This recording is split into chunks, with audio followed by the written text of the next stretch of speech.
Baik, untuk membedah jalannya debat yang tadi sudah beberapa jam berjalan ya, kita akan perkenalkan dulu juru bicara dari masing-masing pasangan calon yang sudah hadir di studio. Ada Mas Gilbran M. Nur, juru bicara dari pasangan Lulu Lukman. Mas Gilbran, terima kasih bertahan di studio ya. Siap, Mas Indra. Dan kemudian ada Mas Hendy Stiono, juru bicara dari pasangan Khofifah Indar Parawansa Emil Dardak. Mas Hendy juga terima kasih sudah bertahan di sini. Lalu ada Mas Abdul Aziz, juru bicara dari Tri Risma Harini dan Zahrul Azhar Asumta atau Gus Hans. Mas Abdul Aziz, terima kasih masih bersama kami. Dan saya juga bersama dengan analis politik Adi Prayitno yang juga bertahan sejak tadi menyaksikan debat. Mas Adi, belum ngantuk ya Mas Adi ya? Oh aman Mas. Kalau enggak nanti pembahasan tentang Sumenep ini enggak ada detil nanti kita cerita. Tapi Mas Adi, debat terakhir ini, bagaimana secara umum Anda melihat? Apakah debat ini terlihat atau bisa membuat masyarakat Jawa Timur langsung menjatuhkan pilihan dan ada sesuatu yang signifikan begitu? Mas Adi, tapi saya tahan dulu ya, sorry. Mas Adi, kita lihat dulu konferensi pers dari lokasi debat berikut ini. Oleh karena itu, terima kasih Pak Sekjen, Ketua Umum dan juga Ketua DPW Gus Salim dan seluruh para kader, para pejuang, anggota fraksi dan juga relawan di seluruh penjuru Jawa Timur ini. Kita hadir bukan untuk seorang bernama Lulu dan juga Mas Lukman, tetapi ini adalah mewakili sebuah harapan bahwa Jawa Timur ini bisa jauh lebih baik, jauh lebih mulia, jauh lebih adil, jauh lebih makmur, dan khususnya mempertimbangkan sebuah kebijakan yang akan diunduh, yang akan dipanen oleh anak-anak muda kita pada tahun-tahun panjang yang akan datang. Saya kira ini jangan lupa tanggal 27 November membuat perubahan kecil hanya dengan hitungan detik, tetapi kita akan menentukan masa depan Jawa Timur untuk 5 tahun yang akan datang jauh lebih baik. Dan bahkan saya bisa jamin bukan hanya untuk 5 tahun, tetapi Jawa Timur yang memiliki masa depan hingga 25 atau bahkan 50 tahun yang akan datang yang jauh lebih kuat dan juga lebih tangguh sebagai provinsi. Terima kasih. Assalamualaikum warahmatullahi wabarakatuh. Izin Ibu, teman-teman ada pertanyaan? Sedikit ya. Ya, baik, itu tadi konferensi pers dari pasangan calon nomor urut 1 Lulu dan juga Lukman. Kembali ke Mas Adi. Mas Adi, bagaimana Anda melihat debat malam hari ini? Ya saya kira masih tensinya datar ya sebenarnya. Kalau paslon tapi pesan-pesannya cukup nyampe nggak? Kalau tensinya memang datar tapi pesannya pada nyampe semua, mungkin masyarakat Jawa Timur juga akan bisa clear memilih. Kalau bicara tentang pesannya sampai pasti sampai. Karena sebenarnya apa yang disampaikan oleh ketiga paslon ini kan sudah sering sekali didengarkan secara terbuka, baik doorstop ataupun melalui informasi-informasi media online. Ya. Bahkan potongan-potongan YouTube kan sering mengamplifikasi bagaimana stressing masing-masing kandidat ini kan sering didengarkan. Bahkan saya saja kan hampir tiap hari mendengarkan potongan Bu Khofifah, Kodem Bu Risma, termasuk Bu Lulu ya. Nah yang ingin saya katakan adalah, saya kira memang ada dua posisi yang berbeda-beda. Kalau Bu Khofifah dan Emil ini kan cenderung menyampaikan success story, pengalaman politik mereka sebagai gubernur dan wakil gubernur 5 tahun yang lalu. Sementara dua penantang yang lain ini kan relatif lebih agresif memberikan catatan-catatan kritis. Ya pasti yang dikritik itu adalah soal bagaimana disparitas pembangunan yang tidak merata, termasuk misalnya distingsi yang cukup jauh ya antara kota dan pedesaan, termasuk misalnya infrastruktur yang tidak merata dan seterusnya. Kalau kita mengacu pada dua debat sebelumnya, terutama Bu Lulu ini kan tampil sangat agresif dan terkesan nothing tulus ya. Ini kalau ibarat main bola semacam Barcelona total football, jadi dari awal sampai akhir nyerang terus. Tapi saya nggak tahu Mas Gilbert, kenapa per hari ini kita tidak melihat Mbak Lulu agresivitas Bu Lulu seperti biasa tadi, makanya saya tanyain itu tadi. Mungkin untuk menghindari ya tensi-tensi yang agak kurang diminati, karena harus diakui pemilih kita secara umum di Jawa Timur khususnya tidak terlampau suka dengan personifikasi politik yang agresif, karena itu dianggap kurang santun, kurang baik dan seterusnya. Padahal esensi debat itu adalah saling menegasi, esensi debat itu adalah saling menunjukkan. Tapi memang kelihatan ngeremnya tadi Bu Lulu ya, ngerem ataukah memang sedang nggak mood gitu? Itu pilihannya paling cuma itu. Kalau kita yang melihat dari jauh kayaknya memang agak sedikit ngerem. Ini bukan Bu Lulu yang biasanya kita lihat debat 1 dan kedua ya. Iya, ini bukan Bu Lulu yang sesungguhnya. Ini pasti ada sesuatu yang sedang ingin dikomunikasikan kepada publik. Intinya adalah sehebat apapun bahasa komunikasi politik itu, tapi kalau pesannya tidak sampai ke masyarakat, ya saya kira itu akan menjadi percuma. Kalau dari Bu Risma tadi gimana kelihatan Anda melihatnya? Bu Risma Sebelum saya kita kira ke diperdebatkan. petahana tanda kutip ya. Ya, Bu Risma di debat yang terakhir saya kira relatif tampil lebih baik dari yang sebelumnya. Data-data kemudian positioning, termasuk bagaimana solusi-solusi yang ditawarkan itu jauh lebih konkret dibandingkan dua debat sebelumnya. Misalnya Bu Risma bicara tentang bagaimana keberpihakannya terhadap petani. Bu Risma juga menunjukkan betapa memang ada pembangunan-pembangunan yang selama ini tidak bisa disentuh secara maksimal. Overall kalau kita jahit satu persatu Mas, Ya. ini persoalan apa yang didiskusikan malam ini, paslon 1, 2, dan 3, siapapun yang jadi gubernur dan wakil gubernur, insya Allah aku yakin Apa? Jawa Timur itu akan mantap semantap-mantap. Kalau dilaksanakan semuanya ya. Kalau dilaksanakan semua, karena tadi bicara tentang banjir ya, saya kira semua paslon hampir sama. Misalnya terkait dengan keberpihakan kepada petani, Risma, Lulu, termasuk Khofifah sama. Ya, ya, ya. Jangan sampai misalnya petani itu sulit, melarat, kemudian kekeringan, pupuk mahal, kan Betul. semua bicaranya sama. Termasuk soal transportasi yang kemudian itu efektif ya, mengurangi kerusakan lingkungan dan seterusnya. Hampir sama dan hampir beririsan satu sama yang lain. Memang ada stressing pada data-data yang kemudian bisa ditunjukkan.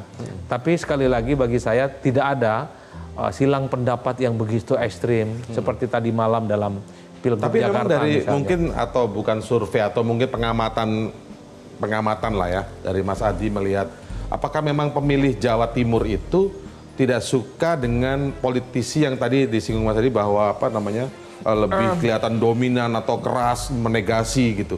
Tradisi politik kita secara umum adalah tradisi politik Jawa. Jadi kalaupun toh ingin mengkritik, jangan kelihatan terlampau agresif. Ibarat orang nabok ya kelihatan pakai mencolek sebenarnya.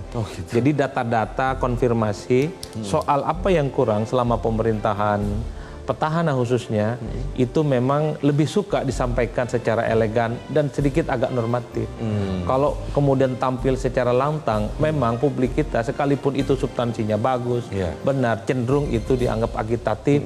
Makanya kalau kita melihat kecenderungan pasca Pilpres 2014, entah itu di Pilpres ataupun di Pilkada, kan cenderung semua calon itu mau baik-baik saja tampilan politiknya. Termasuk di Pilgub Jakarta semalam, semua ingin kelihatan tampil seperti malaikat. Padahal saya hakul yakin hati dan pikirannya bergemuruh, Pak. Melihat bagaimana kekurangan dari masing-masing calon, tapi itu ditahan. Saya menduga Demi sepertinya strategi pemenangan ya. Saya menduga Bu Lulu sepertinya juga ngerem supaya tampilan politiknya tidak seperti debat pertama dan kedua. Saya kira di situ poinnya, Mas. Tapi overall secara substansi, secara posisi dan penyampaian ya, saya kira memang ritme politiknya hampir sama, beririsan dan saling bersinggungan satu sama yang lain.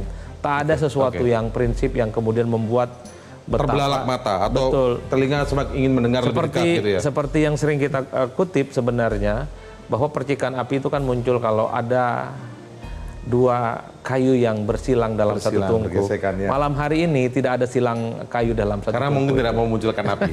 Walaupun Bu Lulu terlihat berusaha mengerem, tapi sebenarnya di segmen awal saat penyampaian visi ada itu yang cukup keras, yaitu apa nih? Pemprov gagal mengelola sampah. Itu ada sebenarnya. Tapi saya mulai dari Bu Risma dulu ya, Mas Gilbran biar siap-siap dulu. Bu Risma menarik ini. Di awal langsung mengatakan dengan tidak ada lagi petani yang menangis karena kemarau, tidak ada lagi warga yang menangis jika kemarau datang.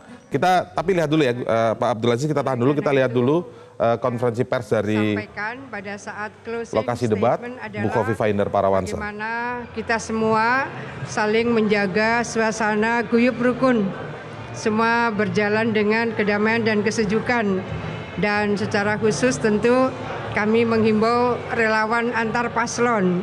Ini menjadi penting untuk bisa membangun suasana yang kondusif pada proses pilkada serentak 27 November yang akan datang.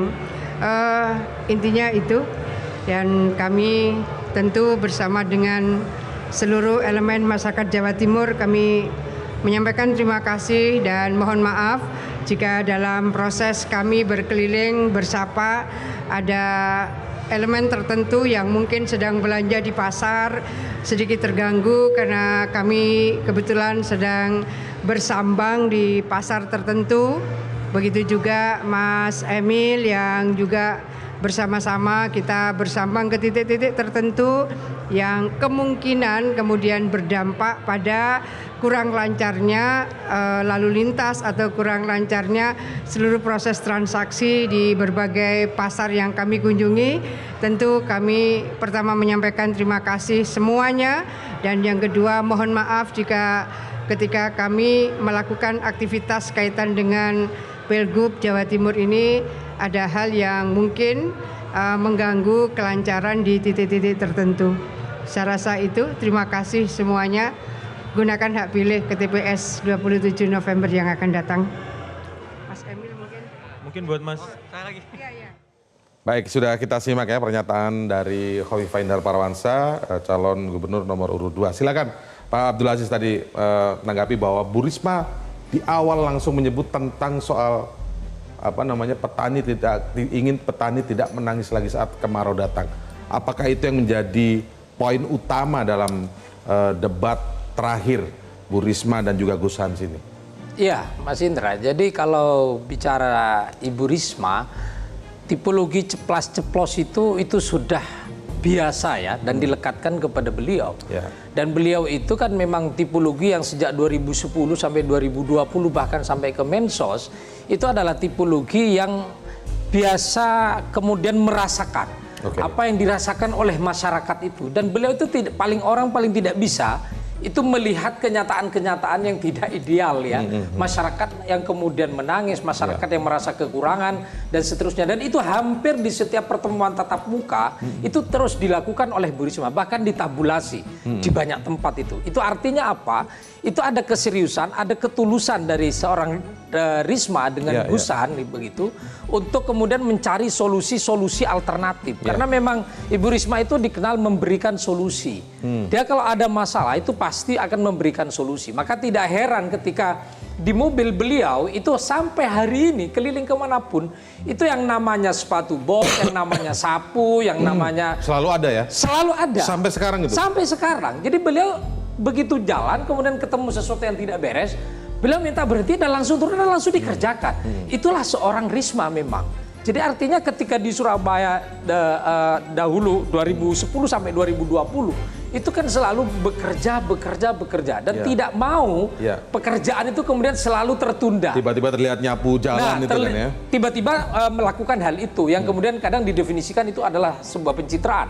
Tetapi itulah naluri seorang Ibu Risma yang memang keibuannya itu sangat terlihat di publik. Makanya kemudian tidak mengherankan ketika jantungnya Jawa Timur, Surabaya yang dipimpin oleh Bu Risma itu kemudian mendunia dan kemudian diminta bicara di forum PBB. Bagaimana kemudian menyelesaikan jalan ambles dalam waktu 4 hari. Itu lebih hebat dari Jepang sekalipun gitu kan. Baik. Itu nanti kita lanjutkan lagi. Saya ingin tanya, berarti persoalan kemarau ini memang menjadi catatan Bu Risma dan sudah menemukan sepanjang kampanye ini ya, kemarau dan petani kesulitan karena kekeringan dan lain sebagainya. Nanti kita lanjutkan, kita harus jeda dulu dan tetaplah bersama kami pemirsa di live event bedah debat Pilkada Jatim ketiga. Jelajahi cara baru mendapatkan informasi. Download Metro TV Extend sekarang.